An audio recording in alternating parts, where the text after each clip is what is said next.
So David Benavidez stops Giberto Ramirez in 6 rounds, winning both the WBA and the WBC cruiserweight titles, and becomes the first man in history to win belts at 168 pounds, 175 pounds, and 200 pounds. So I expected Benavidez to win this fight by decision, not by stoppage, and I thought it'd be a competitive fight because firstly, Benavidez was moving up in weight from 175 to 200.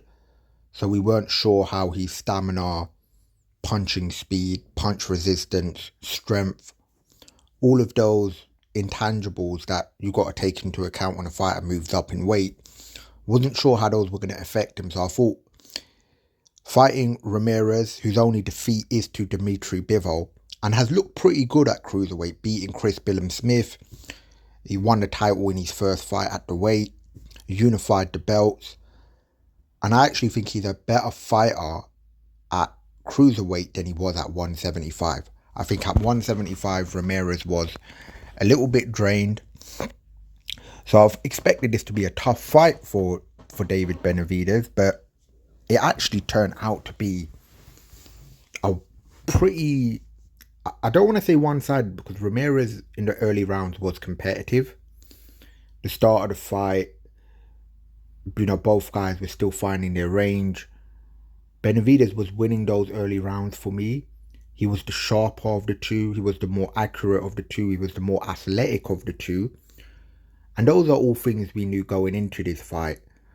But I also felt like the pressure from Ramirez at 200 pounds and the volume that Ramirez has was going to mean that Benavidez was going to have to fight on the back foot more. And that's something he's not really used to doing. And that would have made the fight competitive. And I thought Ramirez honestly would have picked up rounds. I thought Benavidez would win this fight probably 117, 111, 116, 112 on the scorecard. So he exceeded my expectations. Didn't expect him to stop him, although I didn't rule it out. I thought if he did stop him, it'd probably be late, 9, 10, 11, around those rounds, but not within 6 rounds the way he did, honestly. And from round 1 to round 6, I think he won every round. This was every bit as convincing of a victory over Ramirez as Bivol's win was. And I would say even more. Because in the Bivol fight, Ramirez did win a few rounds here and there, and he obviously went the distance. Benavidez won every round, knocked him down, and stopped him, made him, I don't want to say quit, but made him sit out the count, really. But Ramirez was game. He was game. This wasn't a situation where, a lot of times when a fighter wins this dominantly, you look at the opponent and you say, oh, well, he wasn't at his best or he had an injury. No, Ramirez was game, and he had, especially after he got knocked down in the 4th round, he came back in the 5th, very strong. Probably he had the best round of his fight, but Benavidez being the veteran that he is, even at 29, he is a veteran in the game. For people who don't know, Benavidez was sparring Kelly Pavlik, who was 30 and the world champion when he was 15.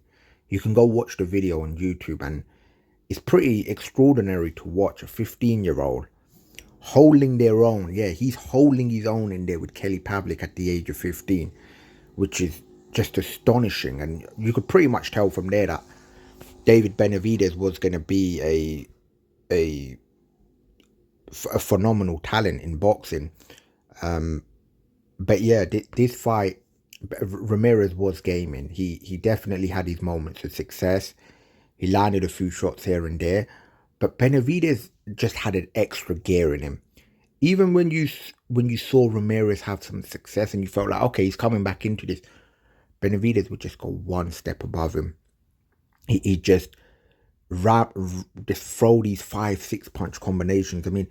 The hand speed from David Benavidez in this fight was absolutely ridiculous for a cruiserweight.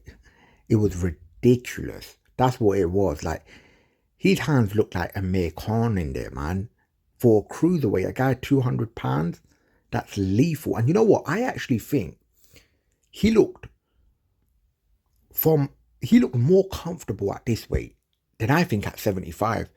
Because in these 3 fights at 75, especially the first two, he didn't have as much sting on his shots, Benavidez. This kind of reminded me of the Benavidez we had back at 68, who was just walking through guys like David Lemieux. But back then everyone was saying, oh, he's a weight bully, he's fighting these blown up middleweights and stuff. No, this time he was the guy who was moving up in weight. He was actually the smaller guy in there, and he did what he did to those guys at super middleweight. So Benavidez is a very skilled fighter as well, very skilled. Like, even on the inside, he's learning every fight. Like, the first shot that really hurt Giberto Ramirez was almost like Floyd Mayweather and James Toney when they would throw their right hands, where they would kind of roll it and they'd walk their opponent onto the right hand. They'll kind of lean back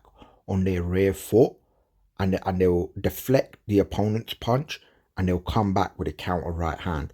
That's exactly how it was. And the angles that he created in there, switching to like almost a southpaw stance, and he really found a home when he turned to that kind of southpaw angle and was able to get through his shots. And that's one thing about David Benavidez. His punch selection is phenomenal. His punch variety is probably up there as the best in boxing. And not only that, he's got accuracy as well, man. I mean, he landed about 60% of his shots. I mean, honestly, it was just a phenomenal performance. Ramirez was game. This wasn't just a shot guy. So this wasn't like one of those dominant wins where, like, I mean, even with the Yard fight, you could be critical because even though Benavidez absolutely dominated that fight, you could say, you know what, Yard, after the Beterbiev fight, maybe wasn't the same fighter. The version of Yard that Benavidez fought probably wasn't as good as the version of Yard that Beterbiev fought, to be fair. But in this instance, he has fought a guy who, hasn't deteriorated, in my opinion. It was just Benavidez being that good. And look, stylistically, Ramirez made Benavidez look good as well, for being honest, in the sense that he's a slower guy. He's right there in front of you, and that just allowed Benavidez to get his shots off, and he didn't have to go looking for him. After the fight, he was asked about Canelo Alvarez, or he mentioned Canelo Alvarez, and honestly, I don't really have any interest in seeing that fight. There was a moment where you did want to see it, but now I just think Benavidez is too big, and at this stage in their careers, I think Benavidez is just too sharp for Canelo. I don't really have any interest in the Canelo Alvarez fight. I'd rather he fought, I wouldn't mind him fighting Jai Opetaia, but obviously Opetaia's gone to Zuffa Boxing, and logistically, it probably just don't make sense. I don't think that Zuffa would do a deal with Al Heyman and DAZN and get a fight made. So that kind of rules that fight out. So the next fight is a fight with Dimitri Bivol. Now, Dimitri Bivol did relinquish his WBC belt instead of fight David Benavidez. Obviously, he had a surgery, so that was sort of his exemption. He's now fighting a very obscure opponent who's also a mandatory, but also a tune-up fight, if we're going to be honest, even though he's a mandatory. And after that, hopefully we get Benavidez Bivol. That's the fight I'd really like to see. And that's the fight that I think boxing fans should be pressuring both fighters really to take. I mean, Bivol's done great things in the sport, beaten Beterbiev. They both have a win over each other. And I think it's the most logical fight in boxing is Benavidez versus Bivol. And what a fight that would be. Obviously, Bivol is a different style fighter to Ramirez altogether. Just because he beat Ramirez in a better fashion doesn't mean he beats Bivol automatically. Also, I'm not sure how... I think he looks better at cruiserweight than he did at light heavyweight, honestly. Maybe it's the opponent he had in there that made him look that good. But I also think, is he going to have the same issues that someone like Roy Jones had coming down to cruiserweight? Is he going to be drained at the weight? You know, he also mentioned in the post-fight that he wants to kind of like, you know, have fights up and down between both weights. And he's 29, so maybe he can get away with it. But it could definitely lead to issues, you know, in that when you make because the jump from light heavy to cruiser is about 25 pounds. That's a lot of weight.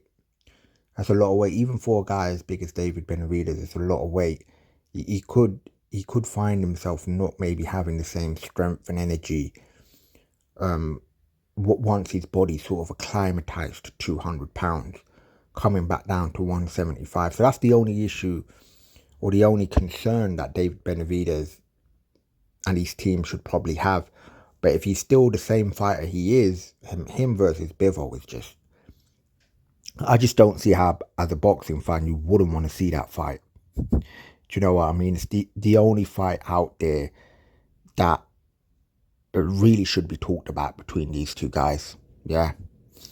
Yeah, I mean, I don't want to see Bivol Canelo. I don't want to see Benavidez Canelo.